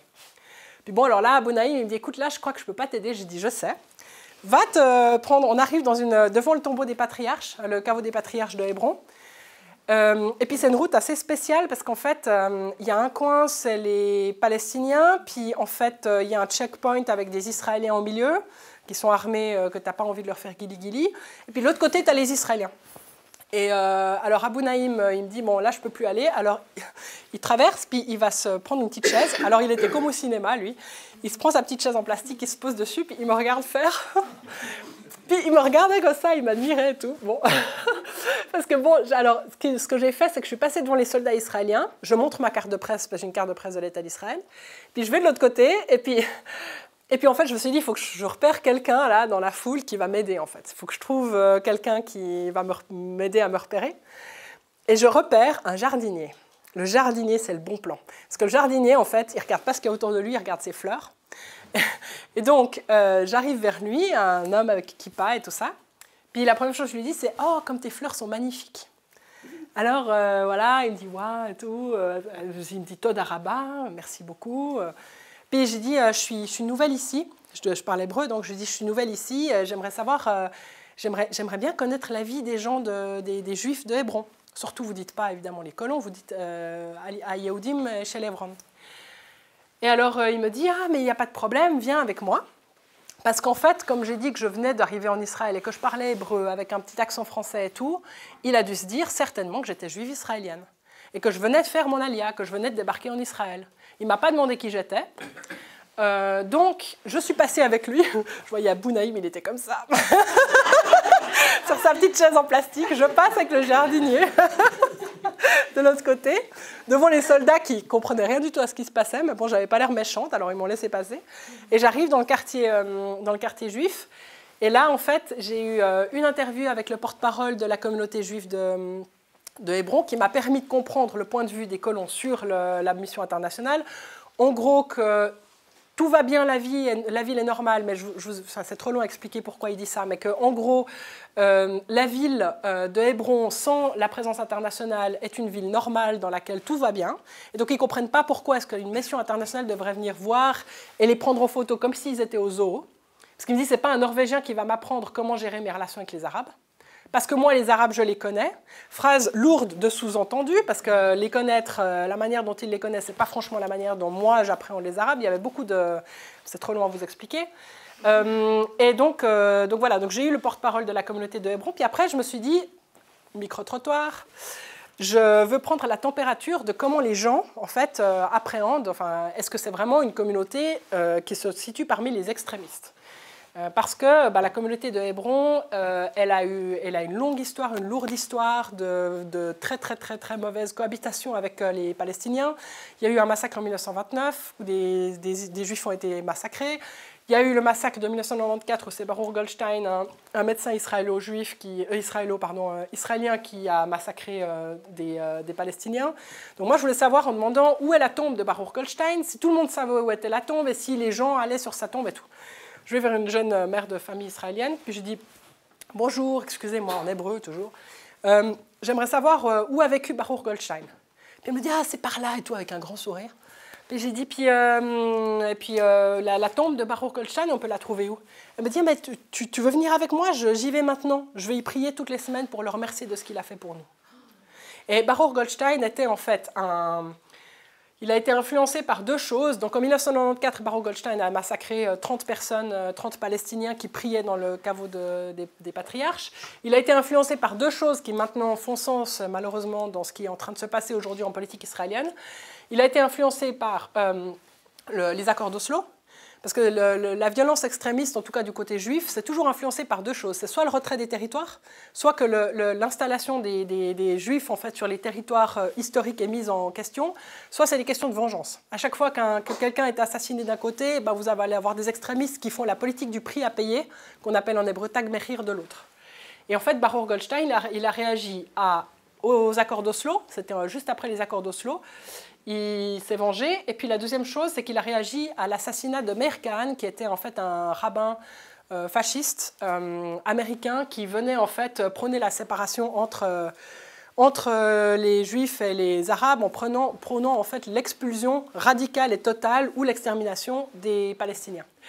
Et j'aimerais juste mentionner, et puis après bientôt je vais conclure, que en fait le petit-fils de Meir Kahane a fondé un parti politique qui s'appelle Otzmat Yehudit, qui s'appelle la Force juive. Et la Force juive est sur le point d'entrer dans la coalition de Benjamin Netanyahou, parce que Benjamin Netanyahou a besoin de voix pour sa coalition et qu'il a fait une proposition dans ce sens à Otzmat Yehudit. Et donc, en fait, un homme comme Baruch Goldstein a toujours très bonne presse dans ces milieux. Et j'ai été, en fait, ce qui est intéressant, c'est le rôle, on parlait des communautés ethniques. Les Français, les gens en tout cas de langue maternelle française, sont spécialement à droite dans cette configuration. Et un des hommes en fait, les plus en vue pour ce Otzmat Yehudit est un francophone qui draine derrière lui des juifs qui dont certains malheureusement ont vécu en Suisse. Je ne donnerai pas de nom, mais j'ai découvert ça sur Facebook l'autre jour, que Otzmat Yehudit est très favorisé par un certain nombre de personnes. Pour terminer sur Meir Kahane et Baruch Goldstein, donc, on a une sorte d'extrémisme aussi qui est alimenté des deux côtés. Il y a 3 jours de ça, il y a une jeune Israélienne qui s'est fait massacrer. Et je pense que vu que l'assassin était un Palestinien de Hébron, et qu'en plus les forces internationales se sont retirées d'Hébron, j'ai très peur de ce que je vais lire dans les médias les prochains jours et de ce que je vais devoir couvrir, parce que je ne sais pas ce qui pourrait se passer dans cette ville. Donc voilà, tout ça pour dire que c'est parler de paix, évidemment, on ne va même pas en parler parce qu'à ce stade, on n'en est plus là, en fait, dans cette cohabitation. Alors, c'est une guerre des narratifs, donc est-ce que cet homme, c'est un Arabe ou un Palestinien? Selon la manière dont vous nommez les gens, vous dites des choses différentes. Pour la majorité des Israéliens, cet homme est un Arabe, ce n'est pas un Palestinien.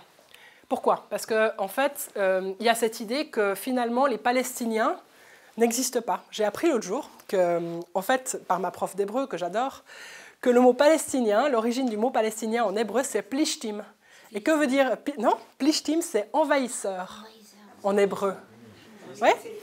Mais l'étymologie du mot palestinien, ça veut dire envahisseur. Donc voilà, on part bien. Et puis du côté en fait, du côté palestinien, il y a une manière aussi. On dit jamais les Israéliens, on dit toujours al-Yahoud. Et ça, c'est un vrai problème. C'est un vrai problème parce qu'il y a aussi beaucoup d'antisémitisme qui est entraîné à cause de ça, quoi. Alors évidemment, la rhétorique de Netanyahou, comme quoi tous les Juifs sont bienvenus en Israël en permanence, ça n'aide pas à la configuration. Il y a une guerre démographique. D'un côté, vous avez les Israéliens et les Palestiniens, mais en fait, selon les prévisions, si vous prenez en fait les Arabes israéliens et vous les mettez du côté palestinien, il y a plus de Palestiniens que d'Israéliens. Il y a plus, pour être tout à fait clair, plus de musulmans que de Juifs. Donc c'est vraiment une question pour l'avenir de l'État d'Israël, que je ne vais pas répondre ce soir, mais qu'est-ce qu'on va faire avec cette configuration-là, quoi, avec cette démographie? Et puis, je vais quand même évoquer un point positif avant de tous vous abandonner à vos larmes sur ce conflit épouvantable. Il y a des endroits dans lesquels on se tend la main. Alors, moi, j'ai été dans 2 endroits extraordinaires. J'ai été à Neve Shalom ou Hat Salam, qui est en fait ce village de la paix qui a été créé par notamment par une Suissesse de Zurich, dans les années, si je me rappelle bien, 70, et qui en fait est un village dans lequel cohabitent des Arabes, donc des Palestiniens qui ont la nationalité israélienne. C'est à 20 minutes de chez moi, donc c'est un territoire israélien. C'est des Palestiniens qui ont la nationalité israélienne et des Juifs israéliens qui cohabitent ensemble. Le défaut de cette configuration, c'est que ça ne réunit, excusez-moi l'expression, que des gauchistes, puisque en fait, pour vivre là, il faut accepter de vivre avec des Palestiniens, donc c'est compliqué. C'est un projet qui péclote, et voilà, comme tous les projets de la paix. Voilà, c'est ça. C'est plus du tout, en fait, les gens ne viennent plus habiter pour des questions idéologiques, ils viennent habiter pour la beauté du paysage. Tout le monde aime la beauté du paysage. Les gens de Malé Adoumim et les gens de Neve Shalom, vous voyez. Vous avez été à Ardouf? Pardon? Vous avez été au kibbutz d'Ardouf? Pas encore. Parce que là, c'est intéressant, le projet de paix. Alors, je vais noter et puis j'irai. Shfarab. D'accord, il faut que j'écrive tout ça. Avec plaisir. Et puis, un endroit vraiment complètement bizarre dans lequel j'ai été, c'est dans le Gush Etzion, donc c'est dans Cisjordanie, voilà. Au fin fond de la Cisjordanie, vous avez des gens qui essayent de discuter ensemble en assumant le fait qu'ils sont des résistants palestiniens qui veulent leurs droits et des colons israéliens. Et ils ont créé en fait une association qui s'appelle Shorashim, Roots, enfin Racines en français. Et ces gens se réunissent régulièrement. Alors ce qui est intéressant en fait, c'est que qu'est-ce qui fait qu'ils arrivent à se réunir? C'est qu'ils ont dépassé la notion d'État. Ils ont dépassé la notion d'État. Pour eux, ce qui est important, c'est la terre. Donc l'important, c'est de vivre ensemble les 3 monothéismes sur la terre, et que ce soit l'État d'Israël ou l'État palestinien, on s'en fout.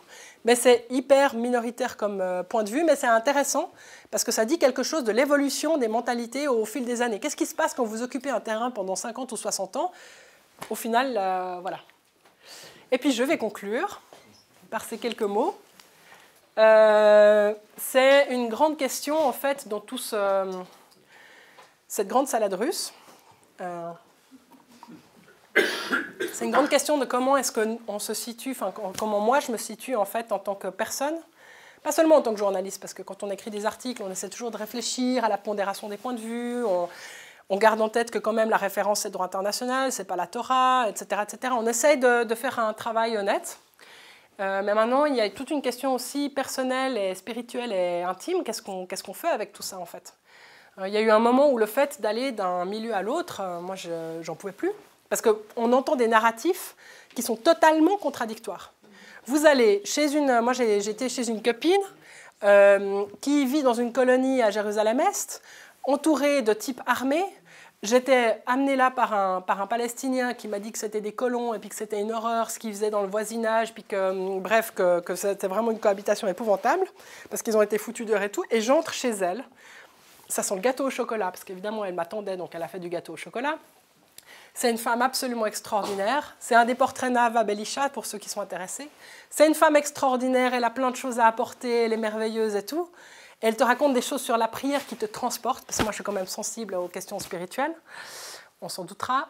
Et qu'est-ce qu'on fait avec cet antagonisme en fait? Et la réponse que j'ai trouvée, ou que j'essaye de trouver avec le temps, mais c'est un long processus, c'est d'aller en profondeur, c'est-à-dire aller en profondeur dans le sens de mon travail, prendre le temps long, d'essayer de rencontrer les gens, d'essayer de comprendre, de prendre le temps pour soi, d'essayer d'intégrer ce qu'on entend, est-ce qu'on reçoit, est-ce qu'on perçoit.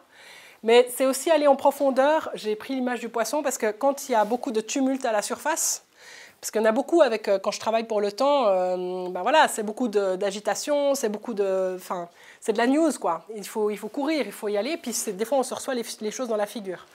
Et alors qu'est-ce qu'il faut faire? Il faut essayer d'aller dans le profond pour retrouver le sens de soi, le sens de l'autre, pour retrouver le sens de la rencontre et pour essayer d'incarner modestement ce qu'on voudrait voir dans le monde, c'est-à-dire plus de tolérance, plus d'ouverture et une main tendue vers l'autre.